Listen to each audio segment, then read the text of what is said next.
Hey, it's Aaron from GameEnthus.com. Yes, this is a GameCube. That's not why we're here. We're going to talk about Tangram City.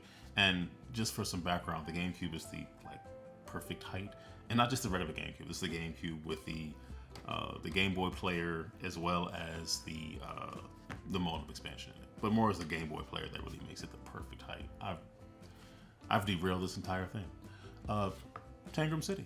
Tangram City is a 1 to 5 player tile placement game for ages 8 and up. Takes about 30 to 40 minutes to play. It's designed by Rosenberg with art from Makoto Takami.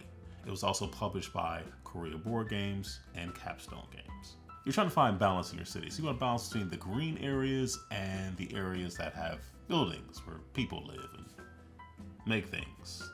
Like, I don't know, like a factory that makes board games. Too many words. Let me show you how it works. Okay, this is what a 2-player setup in Tangram City might look like. Just for framing, I have the cards on top of the scoreboard here. Just covering up. It goes 1 through 100, and then these can flip over if you're just that good and can get more than 100, and then, yeah. So stop showing off. But anyway, yeah, so those are the cards. Each player has 1 face down card. There's 1 face up card, another face down card. You won't leave the deck until you get to the subsequent round. The game is played over 6 different rounds. The 5 rounds are pretty much the same. The sixth round is a little bit different. So what's going to happen is the card that's face up, everybody's going to place. The card that's face down will be revealed. Everybody will place. Everybody has identical pieces, by the way. We'll place that card. Then, in terms of turn order, based on who has the start player piece, reveal their card. They can look at it and know what it is, and then every other player reveal their card, and everybody's placing the same pieces into their area here.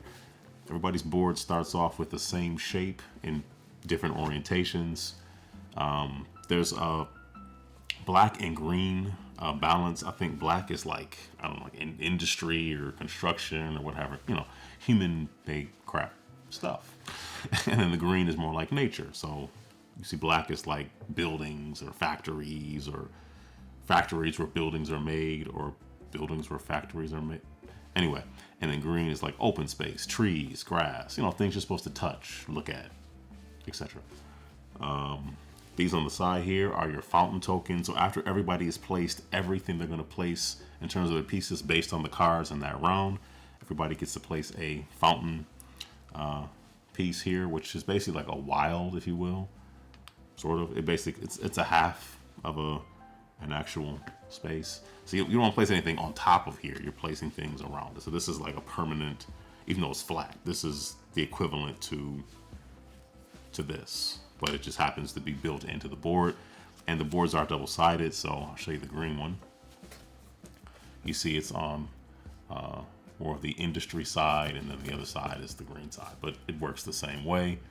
And part of the scoring is, on top of everything you're doing here that I have yet to explain, is the balance here. So at the end of the game, if you have a balance between black and green, you score 20 points. The little like sun things are points, and you can see how it goes down to if you have 5 or more of a gap, because as you play the game, you're going to be placing these on how much you have of each. I'll show that in just a second. That's like a little like house kind of thing. It's probably hard to see, but you'll be placing these as you go throughout the different rounds. But again, you want them to have balance. You prefer them to be the same. If they're 1 to 2 off, we can read the chart. But 5 or more, you get nothing. So, and then if you actually fill in the entire board, you would score an additional, what's actually here too, 15 points. I don't know why I'm showing it there, but you score another 15 points if you cover everything, which I've yet to do. So these 2 pieces here are going to be for scoring, and you'll just go along as you score at the end of each round. Okay, so how a round would go, everybody would place this piece first. So where is that? That would be this, and you can do either side if you wish. And I'll just go over scoring in just a second because this round will be fairly quick. So I'll take that piece for each player, and let's see what we got here. So let's say I do that, and then let's say this player does that, and that can be done at the same time. You don't have to really take a turn to do it. So, okay, that's done. And then we'd flip over this one. Remember, these are the communal ones. Usually you put them above here, but for framing and to kind of get it zoomed in on, you get the idea. Everybody would place this piece on either side. Where is that piece? Oh, here it is. Here it is. Okay. So, and keep in mind, you do want balance. Balance is good. Balance is okay. So let's say, I don't know about that one. This is an interesting shape here. Okay. And let's say,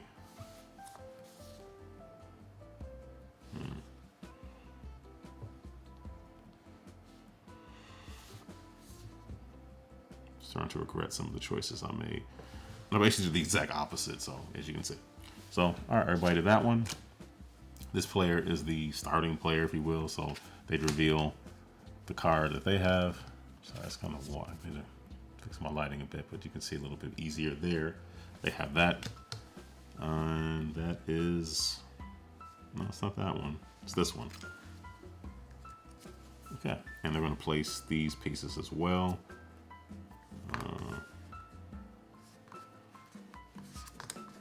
Oop, don't want to do that. Okay, so that got done. So that gets out of the game. And then this player would reveal their piece. It's an interesting piece. That's not it. Is this it?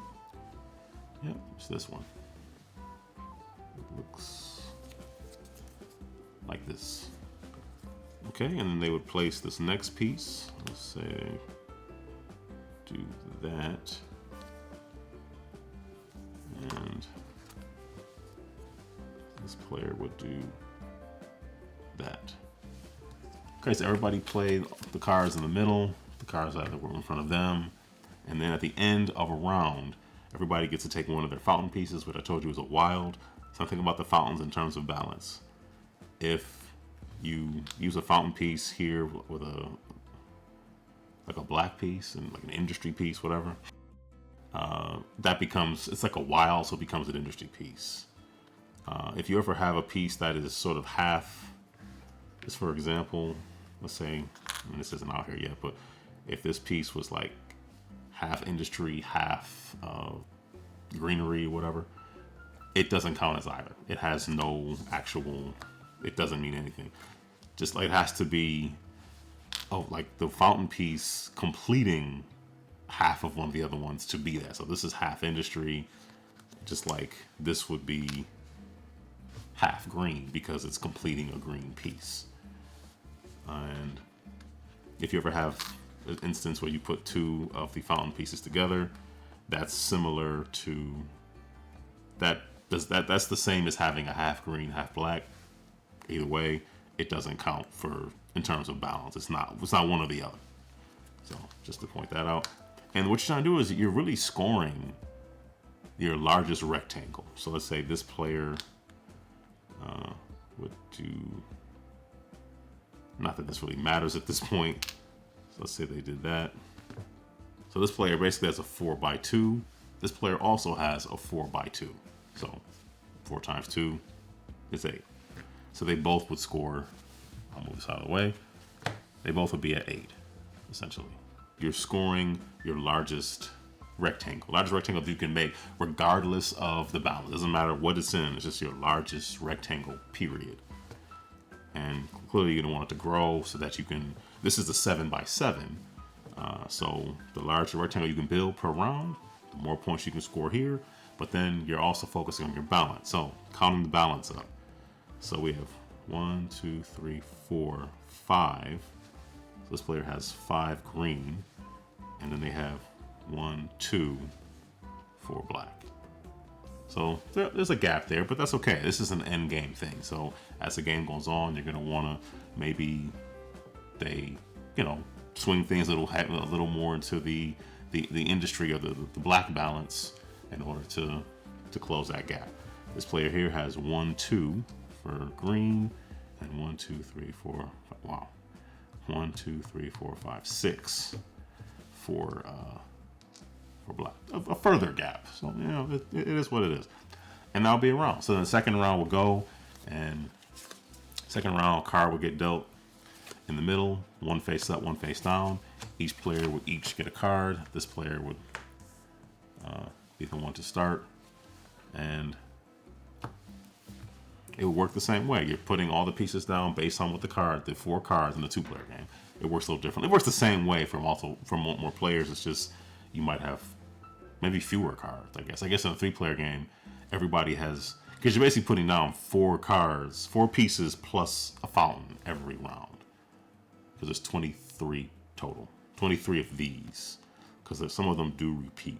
I think a couple of them repeat. So, and because some of the pieces do look similar, some of the cards actually have a little exclamation point on them, so you know that they're different from a card that might look similar.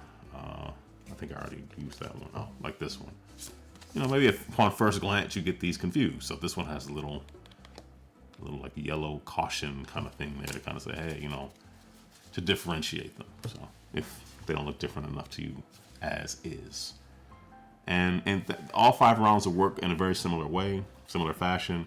And then in the 6th round, there should be 3 cards left over, and then they're all revealed at the same time. And everybody at the same time places all those 3 pieces, and then puts down their final fountain piece. And then you kind of, you know, you multiply your rectangle, increase your score, and then you would figure out your balance here, and then increase your score based on how much balance you achieve. So that is essentially how Tangram City plays. As with many Capstone games, just looking at the box, it looks pleasant. It looks like something that's engaging. And I think it ultimately is.